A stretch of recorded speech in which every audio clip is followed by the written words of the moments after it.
Hello, friends. This is Mike Williams. My colleague and friend, fellow researcher Sallie Witte, discovered something very interesting about Billy Shears, aka Paul McCartney. Something that once you see it, you cannot unsee it. And so without further ado, here's the show with Sallie. Thanks for listening. Well, friends, we have a great show this afternoon. My good friend and colleague, Sallie, is with us today. And Sallie has made what I consider to be a remarkable and groundbreaking discovery with regard to Billy, also known as Paul McCartney. And it's a discovery that once Sallie points it out, once you see it, you cannot unsee it. We just found something that is going to absolutely blow people's minds. That nobody has discovered this. I honestly think that I was meant to do this. For whatever reason, this affliction that hit me of the millions of people that are quote-unquote Paul McCartney fans, and nobody has spotted this. And maybe part of it is spells. They're so enthralled with the music that they're just not paying attention. Yeah, I think the other piece of it, Sallie, is that a lot of people just don't expect what it is that we're going to talk about. Yes. Well, if that was not Paul McCartney, I would have known about it. Well, if he had an artificial eye, if he has that, we would know about it. Guess what? Now you've got to find out. Yes, so what we're going to talk about, folks, is that Billy, a.k.a. Paul McCartney, has an artificial eye. And like I said, we're going to take you through some evidence, and you take a look for yourself. And before we get into that, though, Sallie sent me over a little bio. It's a story. And it's a story about Sallie and her eye and her journey and how that led her to taking a look into Billy and his artificial eye. And it also will set the table as to why Sallie feels drawn to do the research and to understand him as a person a little better. So with that, Sallie, let me take the audience through your story. And then once I finish it up, anything you want to add that is not included with what you sent me, you can tack on. As a little girl of 7, I sat in a quiet classroom, fidgeting. The other students concentrated intensely on their tests as they hovered low and close to their desks.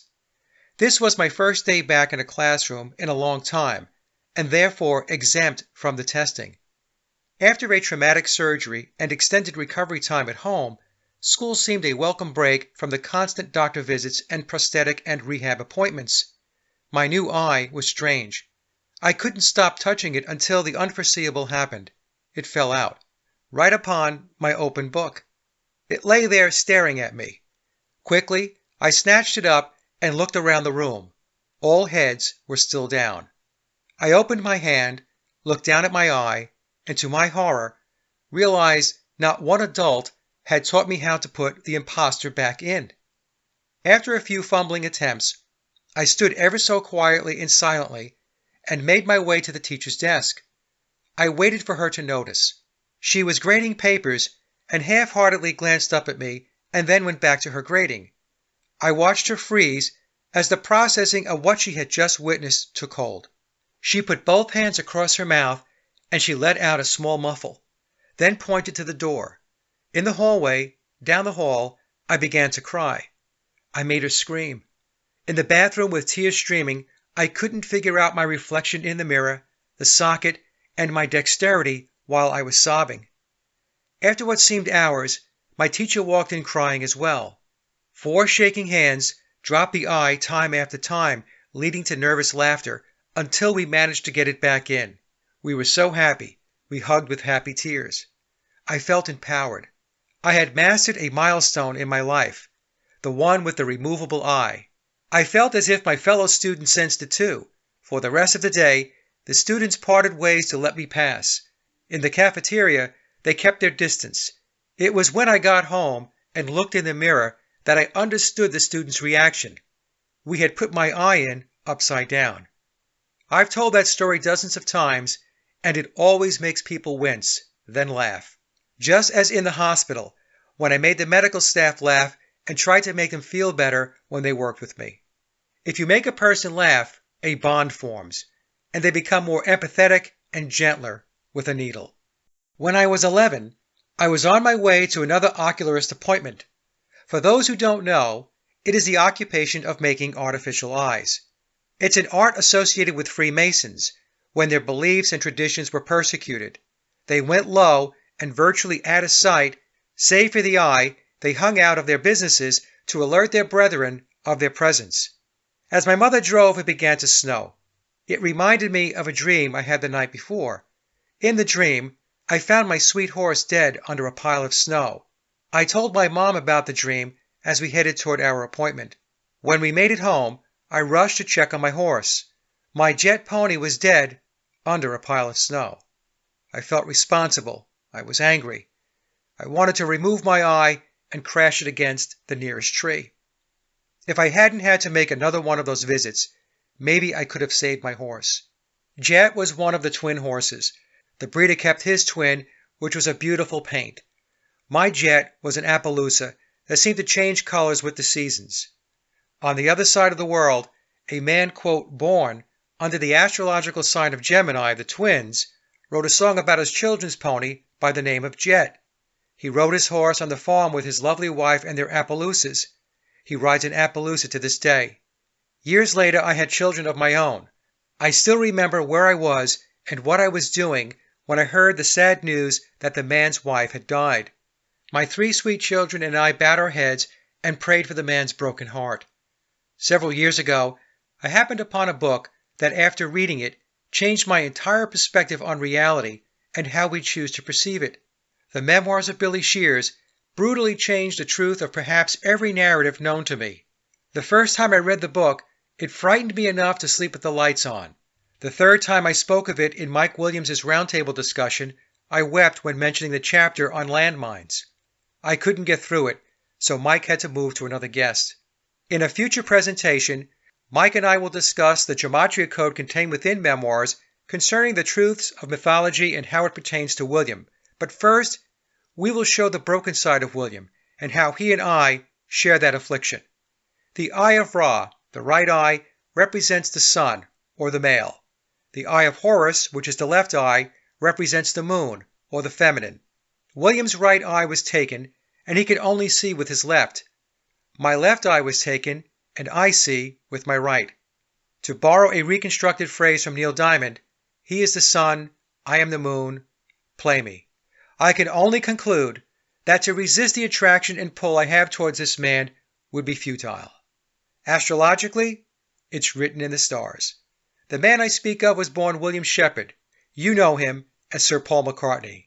Now let me show you what I have found. So Sallie, is there anything else that you wanted to bring to the audience's attention before we jump into the slides? Yeah, I thought it was just a few weeks ago that I was listening to an interview with Liam, and he mentioned the whole story about the song Jet, how it started off as a song about his kid's pony, and it just triggered off all these memories of what happened to me, and that can't be by accident that all of this came full circle. Yeah, there's a lot of connection points between your life experiences and what we're learning about Billy. Yeah, it is very interesting. And I've always had, a great heart for him and learning about reading memoirs, and I've read it quite a few times. I've always had a real heart for him, but boy, this puts it on a completely different level. It's cathartic for me, if you want to put it that way. What do you say to people? Because every once in a while when I put the roundtables up, and you would mention that you liked Billy, that you have an affinity for him, and sometimes comments will come in and people just go out of their minds. How could you like him? He's a deceiver. He's a liar. How do you address that when people make those comments? I would just say, put yourself in his shoes. I mean, some of the situations that he was put in and forced to do, I mean, you can't just make a blanket statement without taking into consideration that, did he have a choice in this? I don't think he did. I mean, and I'm convinced that the whole eye thing was part of satanic ritual abuse. I think they did this to him. So this is something that is covered in memoirs. They don't talk about the eye, but memoirs does tell us that he was subjected to ritual abuse, starting at the age of 3, if I recall. Is that correct? Yes. And in the book it tells us that some of that abuse was traumatic, very traumatic, and other forms of it were rewarding. That's how trauma-based mind control and programming works, folks. It's not all negative. There's also positive reinforcement. Let me just say this one other thing, that when they removed my eye for about a week, every time I would open up to look, I would vomit. And it's because when you remove an eye, it tricks the brain. It confuses the brain because now you're not seeing double anymore. You don't have 3D vision, and it results in you having dizziness and all the things that result in it. And, I have nothing but empathy for this man because I've been through what he's been through, or some of it. So, I mean, let's just put that out there. Yeah, basically blind in one eye. Yes. Folks, we were going to cover this as part of a much larger presentation. We were going to talk about Pan and the mythology around Pan. But Sallie and I spoke, and we felt that this was too important to just kind of throw in with a larger presentation and make it essentially a subset. We decided not to do that. But with that, Sallie, you did do a tremendous amount of work looking into Billy and his connection into mythology, especially as it connects into Pan. And he also connects into Horus and Osiris and all that. But the Pan aspect of it is also extremely intriguing.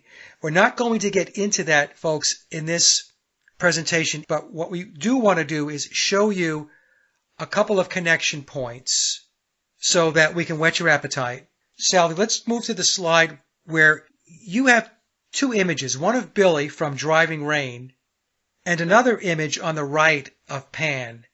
And, of course, you and I will agree that that's not coincidence.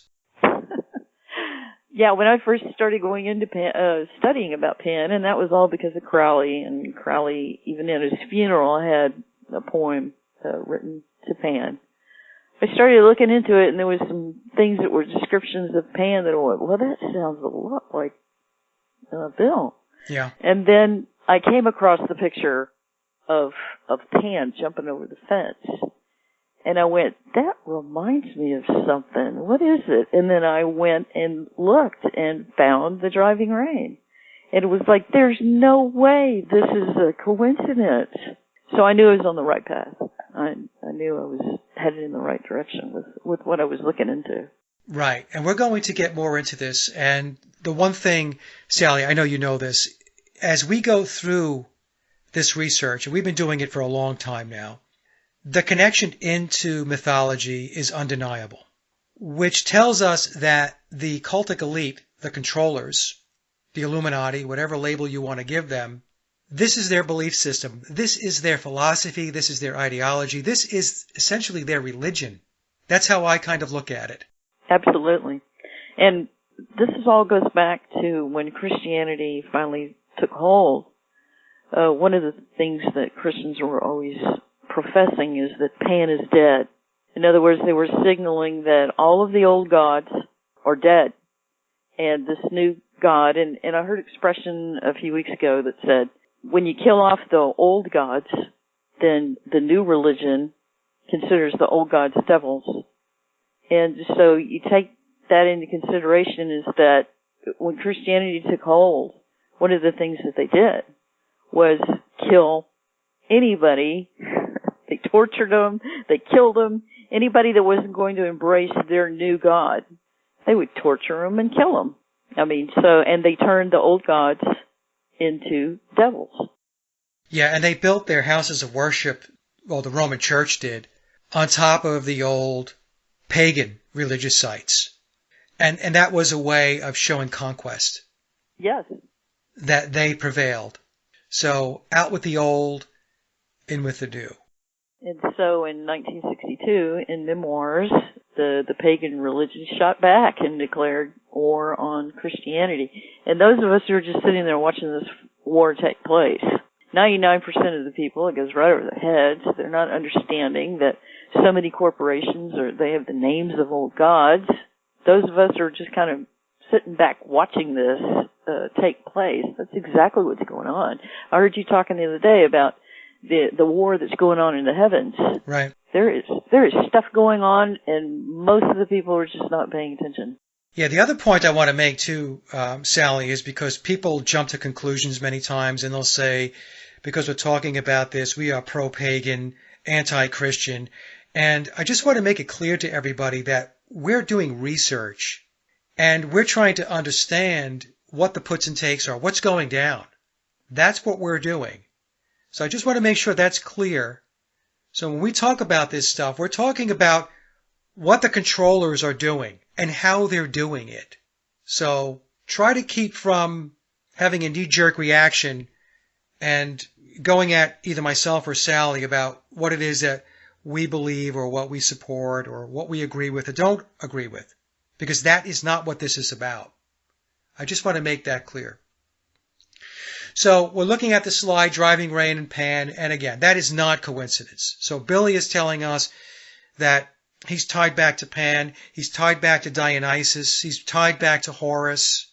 So all of these mythological beings, and by the way, when we talk about mythology, that does not mean that it's fiction.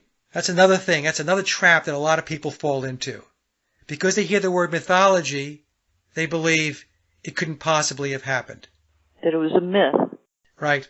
But there is another god, Sally, that you have looked into. And this is a god with one eye, and that would be Odin / Woden? Woden, yes. Tell us about Odin and Woden. Odin was a god that his eye was removed for greater insight. He hung on a tree for 9 days, and this is when you watch the Marvel movies. They show you Anthony Hopkins plays Odin or Woden. I believe the name Woden was first, and then Odin came after. And this is where we get Wednesday from. We have Thursday named after Thor, and Wednesday is named after Woden. Yes, Wednesday, Woden Day. Yes. Right. And I highlighted a couple of the sentences here on this chart, Sally, and it says Odin was a war god, protector of heroes. Fallen heroes joined him in Valhalla. Odin was a great magician among the gods. Mm-hmm. He was also the god of poets, and he had only one eye. The other he gave in exchange, and you mentioned this, for wisdom. And so, again, we go back to mythology, we go back to the one-eyed gods. And magic. And magic. And those little emblems that you have there. We have the image of Odin / Woden on the right-hand side of the chart, folks. Bottom left is the Woden staff.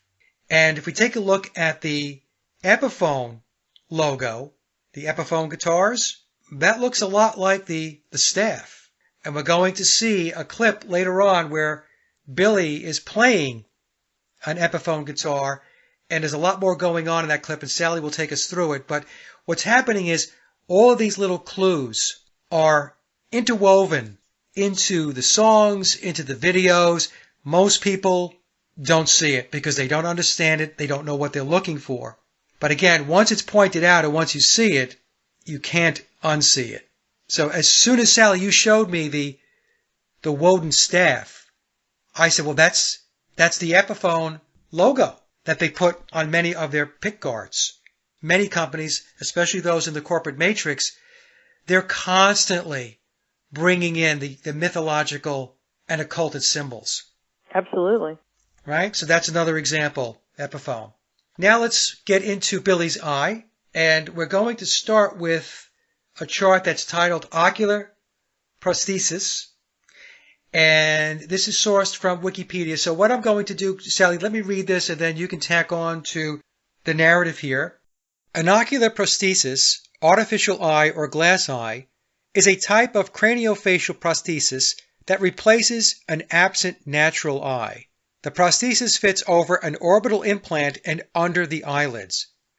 Though often referred to as a glass eye, the ocular prosthesis roughly takes the shape of a convex shell and is made of a medical-grade plastic acrylic.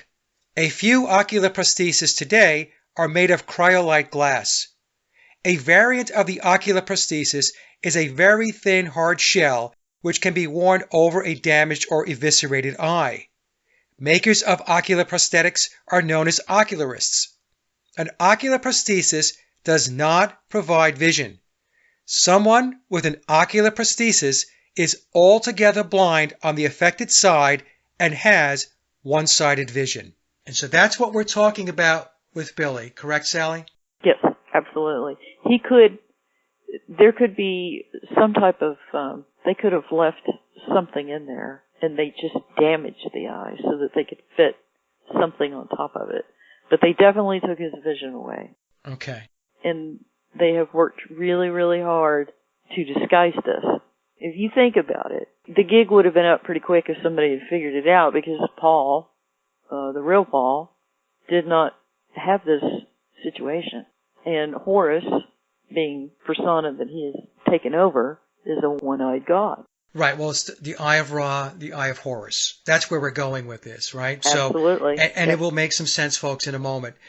Now, when you say when they did this to him, is it possible that nobody did this to him, that perhaps it was just an accident when he was younger? It could very well be, but the fact that it goes right along with everything that we're about to reveal in terms of Odin and the Eye of Horus, right? Right. So it leads us to believe, and I agree with Sally, folks. I believe that Billy's loss of eyesight in his right eye has something to do with ritual abuse. Now, could we be wrong? We could be, but that's my leaning. And to the right of the slide, Sally, I show an example of what a prosthetic eye looks like. And I think there's probably a misconception out there that these eyes are round, look like marbles, and you pop them in. But that's not what they're like. No. There is when they remove the eye, like in my particular case, I was told that I had picked up a parasite, very rare. I mean, they talked about the astronomical odds of me having this is just beyond belief. But I picked up a parasite from a cat, and they had to remove the eye to keep it from moving to the other eye and to my brain. And anyway, when they take the eye out, they have to put what is called an implant. And they put the implant in there. They take the eye out and they make a slit and they put the implant between your socket and the brain. And it is a little ball that is left inside there. So in just the same way that you take eye contacts and put them on the ball of your eyes, you would do the same thing with an artificial eye. It fits on that implant. It's not a ball. It's shaped like a contact lens. It's harder than a contact lens, though, right? Mm-hmm. Absolutely. Yeah. Yeah, I've dropped mine quite a few times. It's never shattered. So. Yeah, because it tells us it's medical grade plastic acrylic. So. Yeah. But again, it's not, folks. It's not a big ball or a marble. This is what Billy has in his right eye. Now, I'm going to go to slide number 9. And Sally, this is the first slide where I have a picture of an older Billy on the left and Vivian Stanshall from the Bonzos. And the reason why I'm showing this slide, folks, is because it goes back to 2019, 3 years ago, when I did my presentation on McCartney and Stanshall.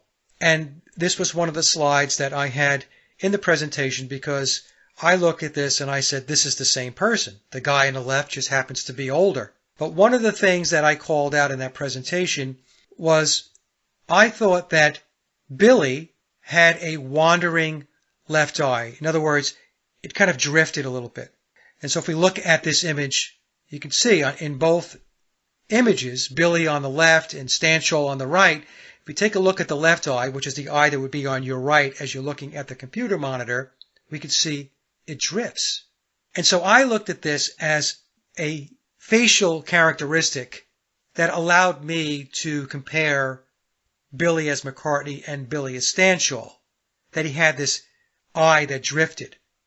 But what I didn't realize, it wasn't his left eye that was drifting. His left eye is okay. The issue was the right eye, because the right eye is an ocular prosthetic. It's a glass eye. Yep. And that is what Sallie figured out. Now, but this picture, the one on the left, you see how that lid is really fat. One of the things in the artificial eye world is, you know, they will paint the eye to match the other eye. They sit there and they just meticulously paint it. But then they work it trying to, once they get it fitted, they're trying to make it look as much like the other one as possible. But there's something, like I said, in the artificial eye world, is that we call it lifting the lid. And if you'll notice that the lid, his eyelid on the right side, is, 3 times bigger than the one on the left. Yes, you're talking about the image of where he's the older McCartney, his right eye, the eye on our left as we're looking at the image. The eyelid up top is, it looks like it's protruding. And that's from a hard plastic that's in there as opposed to a soft eyeball. We don't see it so much on the Stanshall, though. Why would that be? Because he's younger. Things have a way of deteriorating the older you get. Okay. And we're going to see this protruding eyelid some more, folks, in an upcoming slide. So what I did next, I did a slide, and Sallie has seen this slide, where I boxed out the right-hand side and then the left-hand side of the images I just showed you of an older Billy and then when he was playing Vivian Stanshall. So if we take a look at the first image, the right eye looks straight ahead.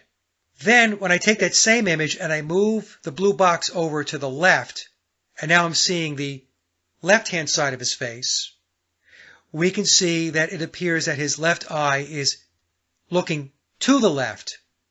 Is that making sense, Sallie? Yep, absolutely. Okay, so the first image on the left, folks, let me repeat this. I boxed out the left-hand side of his face, so we see the right-hand side of his face. The right-hand side of his face is where we have the glass eye, and he appears to be looking straight ahead. When I then move the box over and I block out the right-hand side of his face, and we're looking at the left-hand side of his face, that's picture number 2, we can see his eye glancing to the left. If I move over to the third image of Stanshall, it's the same thing. When I block out the left-hand side of Stanshall's face, we can see his right eye is looking straight at us. And then the fourth image, I move the blue box over, I slide it over to the left, and now the right-hand side of Vivian Stanshall's face is blocked out, and we're now looking at the left-hand side of his face.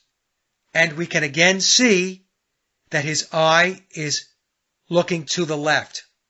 So where I thought that the left eye was a wandering or drifting eye, no. That's his natural eye. He sees with his left eye. It's the right eye that is the prosthetic. And when we get to the video, it'll become very, very apparent. Right.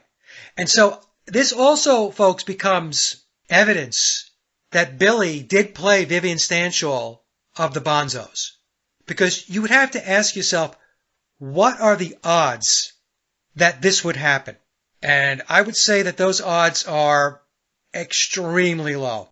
That something like this would be a coincidence. All right, so if you want to pause the video at this point, please do so if you want to take a closer look. Now, if I move to slide number 12, I did the same thing with an image that Sallie sent over to me. And she took a screen capture from Billy when he was performing at the Ed Sullivan Theater in 1992, so 30 years ago. So if we look at the far left image, we can see his eyes are wide open. And at first glance, you don't think much about it. You're just looking at it, and it just looks like he's looking to the left.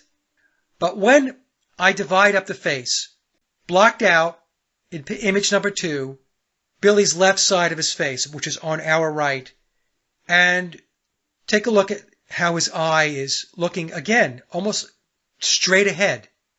And that is his glass eye. If I then take the same image on the far right and I block off the right-hand side of his face and we're only looking at the left-hand side of his face, that's his natural eye. That's the eye he sees with. See how far to the left it's looking? So compare image 2, where the left-hand side of his face is blocked off, with image number 3, where the right-hand side of his face is blocked off, and take a look at the eyes. It's the same thing that we had in the previous image with an older Billy and Stanshall. The right eye, the eye he's blind in, is looking straight ahead, while his good eye is looking off to the left. Now let me take a look at this image here. Now, Sally, you set this one, and the title of the chart is "The Right Eyelid Protrudes." So take us through this again, because you explained this where the artificial eye tends to make the eyelid pop out or protrude. Yep. So again, explain why that happens. Because the real eye, everything just works in there perfect, and the lid, and it's soft, so you have the lid that folds over it and closes and all that kind of stuff. When you have and artificial eyes are very, very hard. It just can't fit in there. You just can't get it completely perfect. And that was like I said, my first clue, because I most of the time just watched interviews with him and I made eye contact and my good eye looked into his good eye. But when I looked over to the other side, I went, man, that reminds me of me. And it was just a matter of time where I picked up that's wow. Am I seeing this? I can't believe, so it was, anyway, the lid is, it's going over hard plastic. And he does a really good job with blinking. That's another thing that they really have to tweak when they're trying to get your artificial eye to look like the real one, is whether or not there's a balancing act between having it big enough to move around in there, but not too big that your eye can't close all the way. How does the eye move, Sally? Let me ask that question. So he's got this artificial eye. So how does it move left and right? That implant that I talked about, yeah, it's permanently in your body. When they remove the eye, and in his case, it may be completely different. It may be that thing that we talked about, that they damaged the eye so bad in whatever ritual abuse that they did to him, that this fits over the top of it to make it look real. They if they purposely did it to him, it could be, like I said, one of two things, and the previous description talked about that, is that it could be that they damaged the eye, and so this fits on top of the eye, and so the eye still moves around, but it still will drift. There are problems that you can have because it's sitting right on top of this ball inside there. You can get air pockets in it, and we're going to go to the video in a little bit, where his eye is just roaming all over the place, and then he reaches up, and he's trying to be very cool about it, but he reaches up and he rubs his eye, and all of a sudden the eye stops drifting. You can get air pockets in there, and it starts just shifting all over the place. So is the artificial eye, how is it attached to the implant? Is it attached? So when they first removed my eye, they took the eye out, and then, like I said, they made a slit, and they put a ball inside between the socket and the brain, and then they sewed it up. And that's called an implant, and it moves around inside that socket, and it stays there permanently. And then they use the artificial eye, and it fits on that implant that moves around just like the other one. It fits on there just like a eye contact. So it's connected in a way that the implant will move right or left based upon... Yes. Okay. Yeah. Yeah, and just like I said, there's some stuff that you can zoom in on his eye, and he very easily could have just an extremely damaged eye. Yeah. And they've put this on top of the damaged eye. Right. To make it look real. But the important thing, if you think about the abuse, the important thing is to remove the vision from that eye. And we'll talk about that in a minute with the quote from Matthew. Yes. So let's move to the next slide because this is very interesting. So we're going to talk about some subliminal clues. And the first one is, if we look at the Let It Be album and we look at Billy, we can see that his right eye, which is on our left, is shadowed out. So this is the one eye symbolism that we see all the time. We see it on the With the Beatles and Meet the Beatles album as an example, where the faces are shadowed out. But in this case, we've got Billy's right side shadowed out, and that's the eye that he cannot see out of. The other thing I noted once you pointed out the Let It Be album and the shadow effect on Billy's face on the right-hand side is the other Beatles are looking to the right. Yeah. Yeah, so one-eyed symbolism, the Eye of Ra, Eye of Horus. I don't think it's any coincidence that his right eye he cannot see out of, he's blind in his right eye, and the other Beatles are looking to the right. Yep. Okay, just an observation on my part. Now, if we move to the next slide, some more subliminal clues. You sent this one over to me where we have Linda looking very intently at Billy. And what did you make of this image?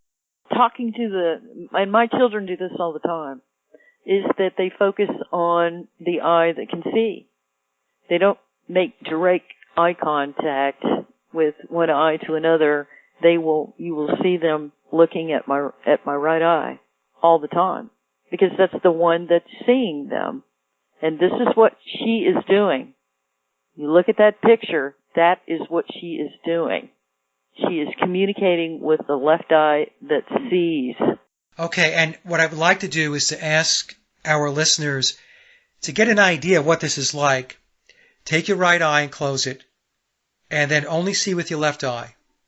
And try to look to the right. So if somebody is on the right-hand side of you and they're speaking to you, you can't see them. Your nose gets in the way. Yep. It's fenced off. So what Sallie is saying is Linda is speaking to him and ensuring that he can see her because he can only see with his left eye. Yep. And then a very, very strange image to the right. And I've had this on my hard drive for the longest time. And I kept it because I was thinking in terms of one-eyed symbolism, which, of course, it does play into that. But those are ocular prosthetics, are they not, Sallie? That's what those are. That's what he's doing. That is a predictive program, if you want to put it that way. Because that's Paul, right? Well, that's a good question, isn't it? That's a good question. Okay, whoever that guy is, he's showing you predictive programming. Yeah, he's a person that looks like Paul. Yeah. In fact, I think his hair is parted on the wrong side. Yeah, yeah. But in any case, this person that looks like Paul McCartney is holding up two glass eyes. Again, what are the chances? What's the probability of that? Another clue for us all. All right, the next slide, slide number 16, some more clues. So here we have a wax of Paul McCartney, and there's the one-eyed symbolism again. Yes, and they use artificial eyes in those wax images. He's showing you right there. And then we have the same thing going on, Sallie, with the image on the right. We have the Eye of Ra symbolism going on again. It's right there, folks. It's right there. Okay, so we're going to show you some video clips. And the first one, Sallie found this, and it's a great catch. And we have Billy pointing to himself and then tapping himself when he says Billy Shears. So he's letting us know, again, that he's not Paul McCartney, that he's Billy Shears. And he points to the audience. Now, not only is he pointing to the audience, but I will argue that he's making the Grand Pontiff pose. And in Freemasonry, Pontiff doesn't mean Pope. It means bridge builder. So he points, and then he taps himself when he says Billy Shears. Okay, so let's take a listen to this clip.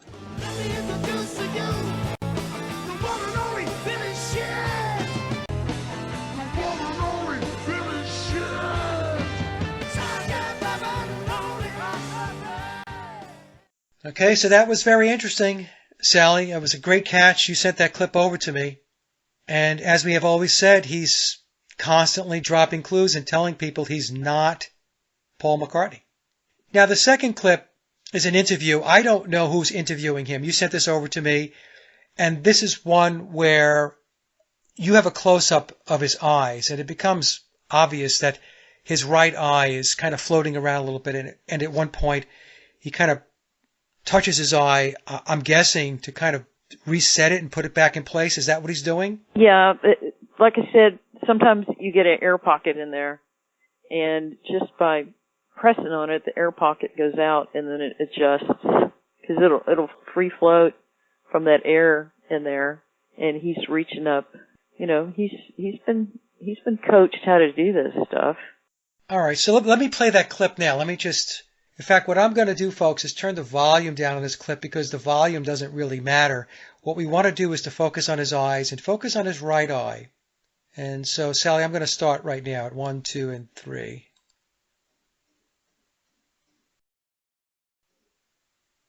You can Take a look at his clearly right eye. see. You can clearly see there is an edge to that eye.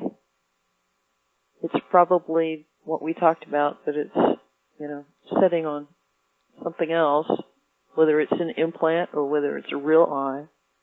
But you can see it's drifting around, and in a minute he will reach up and rub that eye, and what that does, there he goes, right there.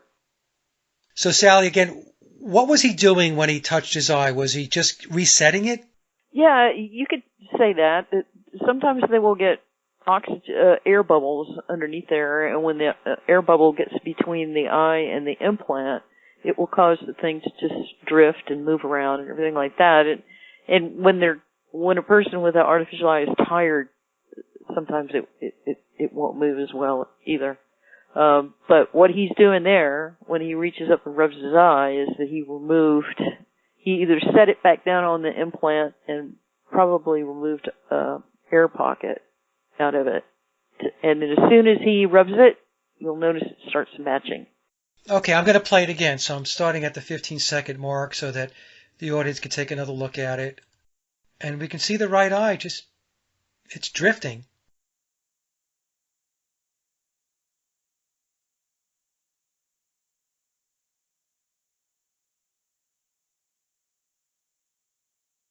Yep.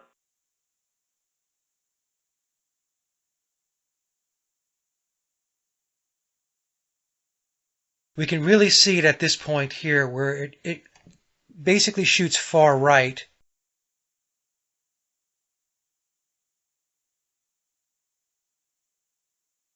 And then he touches it. Yep. And it starts moving with the other one. That's what he's doing. Okay, so the next clip, Sally, is another one you sent over to me. It was Good Morning America, November 1980. And what is it that we're looking for here in this clip? Well, I mean, when I saw this one, I was like, there's no way I'm imagining this. His eyes is not moving with the other one. He's got the puffy eyelid, and, it's whatever the time difference, they're on the other side of the world, and I think they're in London. So he could be tired. It could be what it is. This is Good Morning America, so this guy that's interviewing him is early in the morning, and it could be late in the evening for him, and he could just simply be tired. But it's very obvious. Watching the eye move around, it doesn't move as well as the other one. You got the puffy eyelid. It's very, well, just like you said, once you see it, you can't unsee it. Okay, so I'm going to start at the 53-second mark, Sally. So let me play that now. Ready? I just started. Yep, I started the clip. And he's on a television set.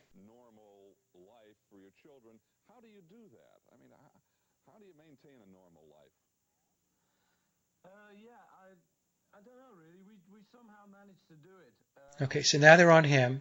Yeah.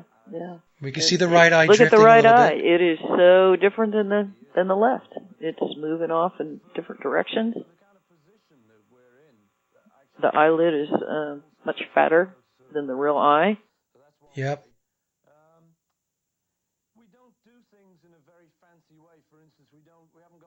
And it could be right then and there and he's tired. My eye does the same thing when I get tired. It doesn't move as well.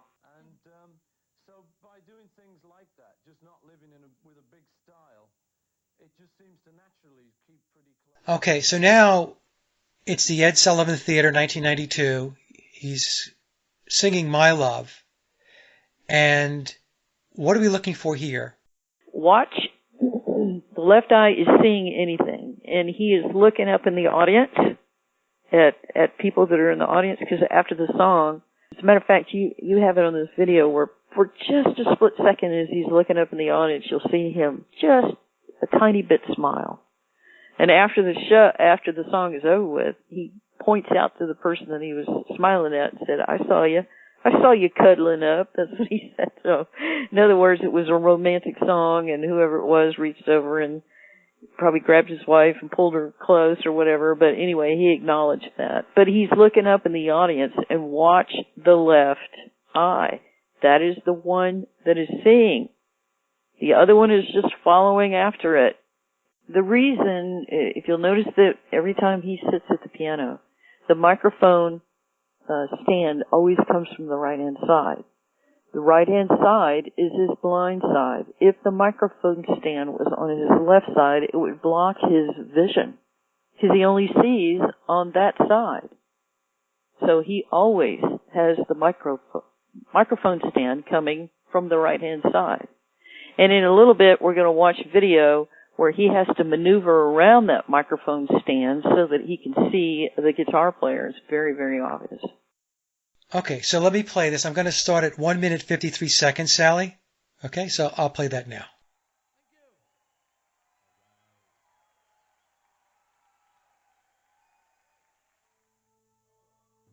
Okay, so he's at the piano now.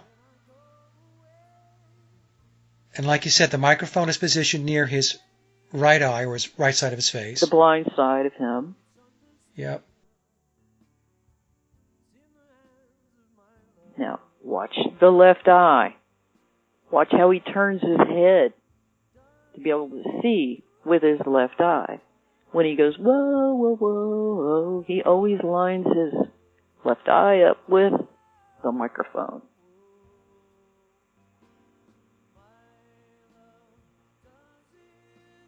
Very subtle, but once you see it. Yeah, and we can see his right eye. It's drifting a little bit. In other words, it's not perfectly in sync with his left eye. Yeah.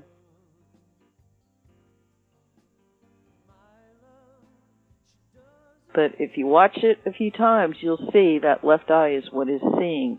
That left eye is where he's maneuvering it around to be able to see whatever he's looking at. The right eye just follows after it. I just stopped it now at 3 minutes 17 seconds. And here's another example where the left eye, his good eye, is looking all the way to the left. And the right eye is not quite there. Yeah. I started it again.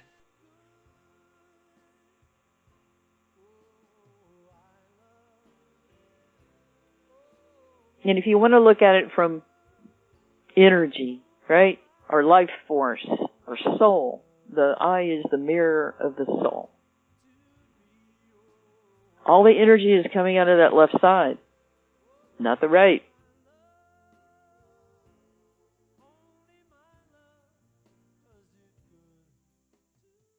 Like we said, once you see it, you cannot unsee it. It's amazing, isn't it? Okay, it is amazing. So the next clip now is My Valentine, featuring Natalie Portman and Johnny Depp. And what did you want to say about this? Other than the fact, I noticed right off the bat, we have the one-eyed symbolism, the shadowing effect taking place. Is there anything else that we should know about this? I think that they're trying to tell you right there in that video. The light is on the left side. What he's seeing is on the left side. I think that because he did it with both of them, and it's his song. So that's just a very subtle clue. They are showing the left eye. They're illuminating the left eye. My Valentine is based upon Remus and Romulus. It goes all the way back to that. And these are gods. And Remus and Romulus were raised by a she-wolf. And this is where Romulus defeated Remus, killed him, and then he founded Rome. And Rome is where we get the Lupercalia, and that's where we get the tradition of Valentine from. Now, the name of the album was called Kisses on the Bottom. And there's a very famous picture of the she-wolf that nursed Remus and Romulus. And the she-wolf is licking them on the bottom to clean them. And I think this is where we get the name Kisses on the Bottom. Okay. This goes all the way back to Greek mythology, folks.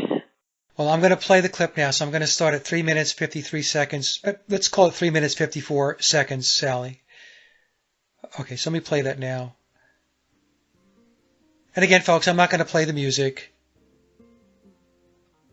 That's not what this is about. And we can see the shadowing effect on Natalie Portman. And she actually points to her right eye. Yeah, yeah.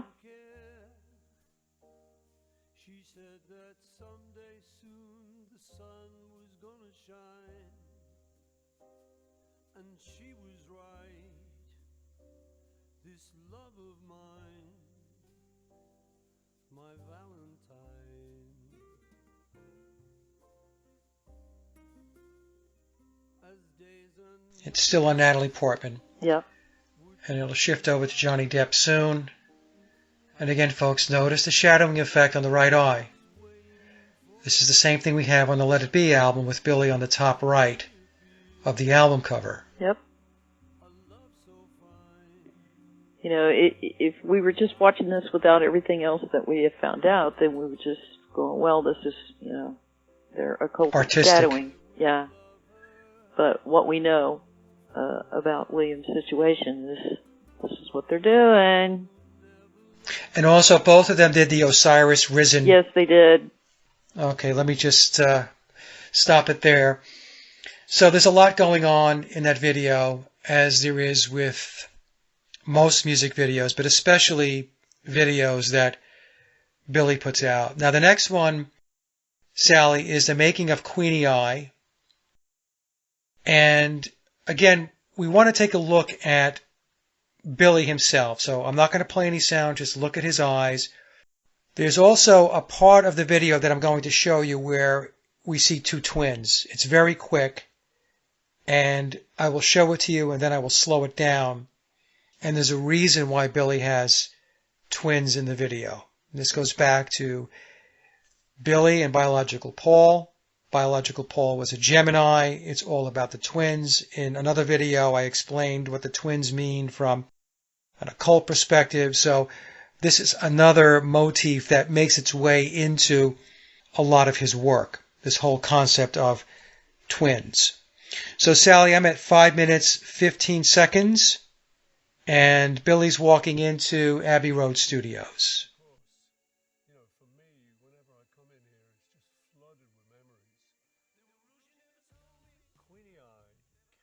Yeah, watch the left eye. When he makes contact with eye contact with the cameraman.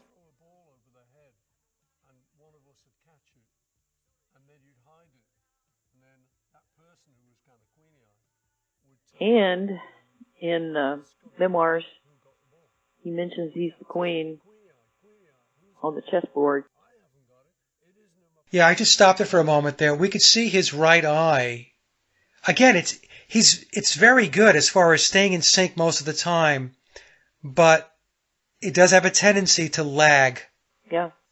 And you do see it. Now, what were you saying about Queenie Eye? Yeah, in memoirs, in the chapter on Masonic checkmate, he called himself the queen that continues after the king dies, and Paul is the king. And he can move all over the chessboard. Remember the chapter on Masonic? But he calls himself the queen. Yeah. And this is Queenie Eye, not Queenie Eyes, Queenie Eye. One eye. Yep. Every one of these things are clues. He's actually pretty brilliant.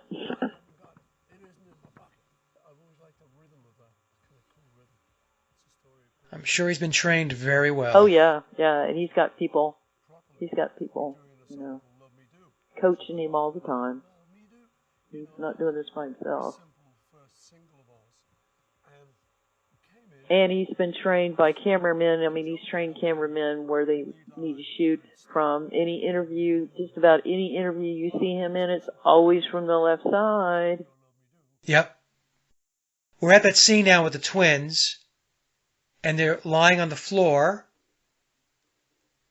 If we look at the clapperboard, the numbers total to the number 10. 1, 0, 0, 3, 5, 0, 0, 1. And of course, 10 is a number that we're seeing more and more now with Billy. It's the number of completion and new beginnings. Yeah. So I'm at 6 minutes, 47 seconds, and I'm going to continue playing. Yeah, that's 647. I don't think is an accident either. Because 6 flipped over is 9, and 4 plus 7 is 11. Yeah, so that's either 611 or 911. Yep. Right, and 611, 6 times 11 is 66. And you know how all that works. Now, the next one is the New World Tour from Mexico 1993, and it's Let It Be. And I think this is the one where he looks over to the guitar player, and you can see that he's looking over and he's making his line of sight with his left eye. Oh, yeah. Right? Is that what this is about? Yep. Watch him navigate. Watch him navigate that left eye around the microphone stand, trying to be able to see what the guitar player's doing. So again, folks, what we're looking at here is Billy looking with his left eye to catch his guitar player playing. It looks natural, but just knowing what we know, take a look at how he's positioning his head. Right. He navigates around that microphone stand. And then he also takes his hand again and he rubs his right eye. So I'm going to assume, Sally, that was like the clip we saw before where he was trying to maybe get an air pocket out or reposition his eye. Right. And you can very easily see it adjust. You can see it slide over and move into where it's supposed to go after he rubs it. It's very subtle, happens really quick, but watch the eye right after he rubs it. You will see it shift over into place. Okay, so let's take a look at that now. So I'm at 7:09, 7 minutes, 9 seconds, and I'll just play through. At 3, 2, and 1, play. Watch the eye. Yep.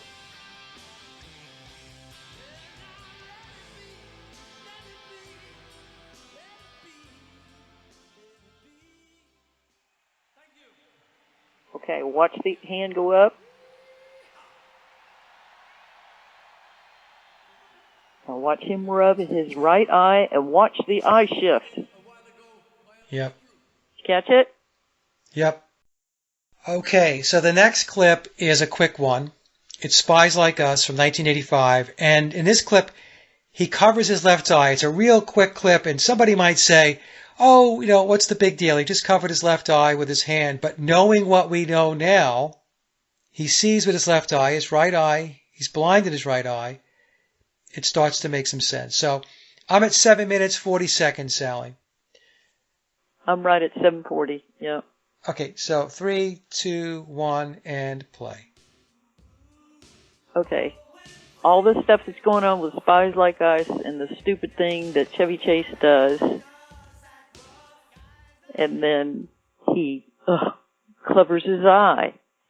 Now, what he's doing when you see something that you think is ridiculous or you're scared, you would cover both eyes so that you can't see it. He covers the one eye that can see. This is another clue. Okay, so now we have a tug-of-war clip. It's a very short clip. And what we're looking for here is the moon and Woden symbolism. Now, the moon is important, folks, because the left eye represents the moon. Mm-hmm. Yep. The right eye, the eye of Ra, is the sun. And so since Billy cannot see out of his right eye, he sees out of his left eye, that's symbolic of the moon. Do I have that right, Sallie? Yep. And then on his guitar, he's playing an Epiphone, and as we explained earlier, the E in Epiphone, that logo, it looks exactly like Woden's staff. So we've got two things going on there. So we have Woden or Odin, who was a one-eyed god, who gave up one of his eyes in order to have infinite wisdom. And the left eye is representative of the moon, and the right eye is representative of the sun. Billy cannot see out of his right eye, so there is no sun. There is only the moon. So here's another clue. And again, it would just look artistic if we didn't know what we know or what it is that we're figuring out. But let's play that clip now. So, Sallie, I'm at 7 minutes, 52 seconds. Okay. So 3, 2, and 1, play.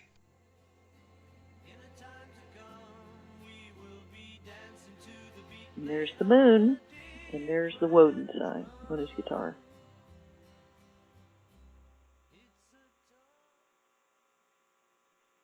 Also, in mythology, we learn that Pan was in love with Selene, who was the moon. Yes, yes, yes. Okay, so the last clip we have for you folks is Percy Thrillington. This is an album that Billy did. It was an alias that he used. And this one I will play the audio for because he says there's a lot more going on than you see. And again, it's another clue. He's telling you that the album and the symbolism on the album is much more than what you think, if you're even thinking about it. Many people aren't even thinking about it. So I'm at 8 minutes, 8 seconds, Sallie. Yep, 3, 2, and 1, play. Percy Thrillington is one of a handful of albums Paul recorded without using the McCartney name and fame. Percy Thrillington, there's a lot more going on than you see. People don't know, it goes a lot deeper. A lot like the Ram on the Ram album as well. Right, and the Ram goes back to Egypt. So again, it's backing into the Egyptian mysteries. And if you study, really get deep into mythology, Pan is rumored to have had a twin, which is really interesting that they put that twin symbolism in there. Yeah. Okay, so those are the segments, little clips that we picked out for everybody, and I hope that it made sense. It made sense to me, Sallie, and the clips came from Sallie, so thank you so much for sending them over. We talked about Pan, and we're going to talk a lot more about Pan once we get that presentation together with Sallie. We talked about Odin, a one-eyed god, who gave up one of his eyes so that he can have wisdom. But ultimately, with my research, and Sallie, I think you might agree, with Billy, it goes back to Egypt. Right. With Crowley, it goes back to Egypt. So what I'm going to do now is go to a clip that I had in a presentation that I did on Stanshall. And in this clip, this is not Billy playing Vivian Stanshall. This is Victor. Now, as I've mentioned, Victor is an actor and a musician that Billy put on his payroll so that Billy's McCartney and Stanshall character could coexist. In other words, so that he wouldn't run into the Batman and Bruce Wayne predicament, where they were never in the same room at the same time. So this is Victor playing Stanshall, but I want you to pay attention, and I have the captions to what he says at the end of this clip. So let me play that now. Do you like riddles? Conograms, anagrams, acronyms, teasers, they all are. I'm easy to bend, I begin where I end. I'm soft and I'm pink and I'm shy. I'm legless and armless, and hairless and harmless. I'll give you 3 guesses. Who am I? They search for the self, the psyche, the soul, the id and alter ego. God loves sheep, and nudis verdis per obscurum obscurius. The answer is a word. We have 2 guesses left. Keep them by me. There are some things I like things. Horace. He donated his head to the family. Oh. Okay, so we see Victor say Horace. He donated his head to the family. Yep. When I took a look at this after you discovered that he's blind in one eye, and if this was the result of ritual abuse, which we think it could have been, then we could change this line from the movie, Horace, he donated his eye to the family. Right. As part of all of this ritual occult stuff. And I know a lot of people have a hard time getting their arms around all of this occultism and this ritual stuff, but it's there and it exists. And so that leads me to my last slide. What they're doing, and this is spelled out in the 2021 version of Memoirs. Now, Tom just released an update to the book, right, Sally? Right. I think it's today. Yes. Today's October 20th, 2022. And Tom mentioned that there's going to be more information on the Eon of Horus, more information that has to do with, well, I should say more encoding that has to do with numbers and gematria. So the book keeps getting, I think, a little more complex, a little more layered, a little more sophisticated as it goes along. But with that, when you decode it, you get a lot more information. You get closer to the truth. What I want to leave you with, folks, is the way this is playing out. Biological Paul was Osiris, and Billy is Horus. And when we put Paul and Billy together, it's the Osiris-Horus ritual. And that is a big piece of what the controllers believe is going to lead to Crowley's Eon of Horus. And I know for a lot of you, you're probably scratching your head right now thinking this just sounds crazy. Well, but the thing we have to understand about the controllers is they are deeply, deeply embedded in the Egyptian mysteries. They are deeply embedded in occultism. And Sally, I'm going to give my opinion, and you tell me if you agree or if you don't agree. But I believe what's going on is they are imposing their spiritual belief system, their ideology on the world. And I look at them as Egyptian mystery fundamentalists, religious zealots in a way. And they're playing out events in the world, not just the Beatles and not just with biological Paul McCartney and Billy, but in all of these psychological operations that we see taking place, all these false flags and so on. They're all embedded with symbolism. They're all embedded with numbers. What are your thoughts? No, you're absolutely right. Absolutely. They're all connected. The gematria is just that goes all the way back to Babylon. Yeah. And how they learned how to take phrases and put them into math. You think about the Bible, there's a book of numbers, and there's also Matthew, Mark, Luke, and John, math you. And if you look at that picture that you have, that's the eye that tells you that there's a footnote in Memoirs. That's the right eye, folks. Exactly. And if you look at the picture of Horus, first of all, it's a black bird, and that's his left eye that sees. Right. And look at the similarities between the eye of Horus on the right-hand side, on the left eye that we know of as Paul McCartney's eye. And the reason why I have Paul in the middle in the Jesus pose is because the controllers, they are putting the Paul McCartney character forward as a graven Christ figure. They believe this is what's going to lead us into the new one world religion.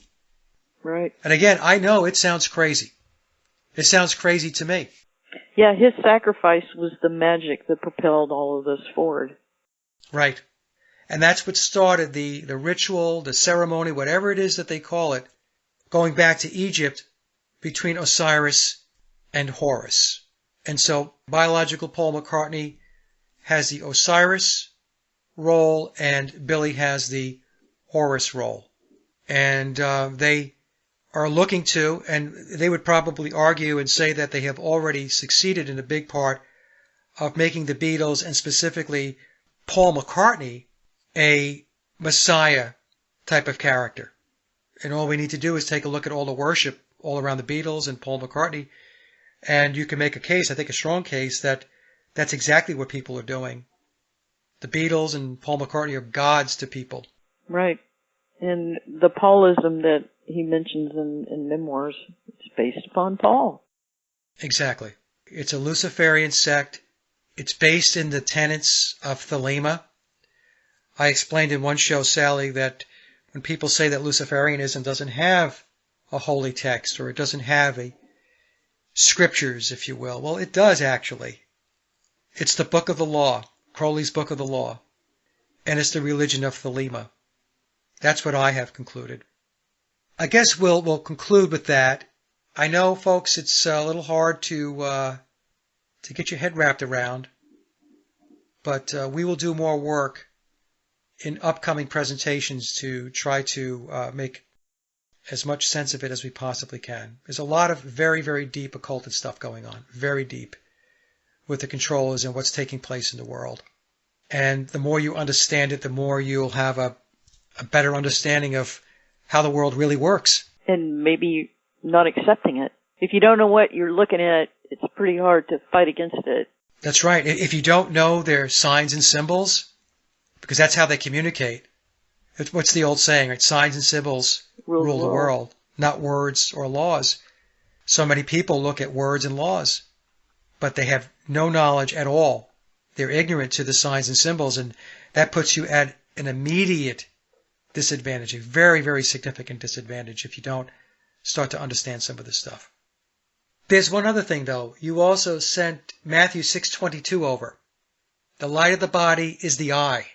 If therefore thine eye be single, thy whole body shall be full of light. And that's from the King James Version. Very interesting. The light of the body is the eye. And if the eye is single, one eye, the whole body shall be full of light. You know, growing up, my siblings would always say, "How did you see that?" I'd go, "I don't see double." And they would just laugh. But sometimes you're more aware with one eye. I can't even explain it, but I caught it and nobody else did. You know, as the kid's expression is, takes one to know one, I guess. But I knew what I was looking at, and there is some kind of energy between that man and me. I don't even understand it. Is there one more thing that I can say? Yeah. Okay, you gave me several days option of when to do the show, and I specifically picked this day because it's my birthday. I wanted to give a gift to William. We're trying to tell the story, and we're trying to give him his name back before he dies. And that's what I wanted to leave it as. All right, Sallie. So again, I want to thank you so much for all the work you've done, and we'll get this out there, and I think it's going to be a shock to so many people. Well, happy birthday. Thank you so much, Mike. All right, Sallie. We'll talk soon. Bye-bye now.